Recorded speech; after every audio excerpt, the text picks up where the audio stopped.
Is clause? Clause কি? এর সংজ্ঞাটা হচ্ছে a clause is a group of words. Clause হচ্ছে কি একগুচ্ছ শব্দ দ্যাট কন্টেইনস যেখানে থাকে a subject and a verb, যেখানে থাকে সাবজেক্ট এবং verb forming a part of a sentence.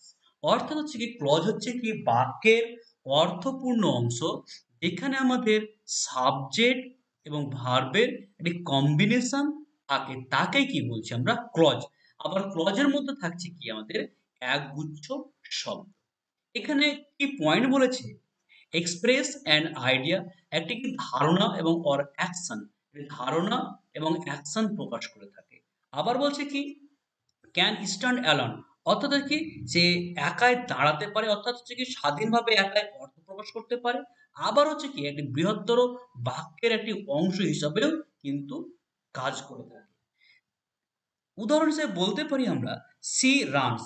এখানে সি হচ্ছে আমাদের সাবজেক্ট, রানস হচ্ছে আমাদের ভার্ব। এখানে she third person singular number থাকার কারণে এখানে আমরা রানস করেছি। তাহলে সাবজেক্ট এর উপর সাবজেক্ট এবং ভার্বের মধ্যে একটা কম্বিনেশনের উপর ভিত্তি করে কিন্তু এটা আমরা করেছি, সি রানস করেছি।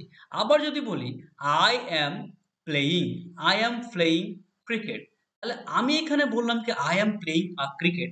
আই হচ্ছে আমাদের সাবজেক্ট, অ্যাম প্লেয়িং হচ্ছে আমাদের ভার্ব। তাহলে আই এর পর আমাদের অ্যাম হয়েছে, ইজ হয়নি। তার ইজ হয়নি, তার জন্য এটাকে বলছি আমরা কম্বিনেশন আই অ্যাম।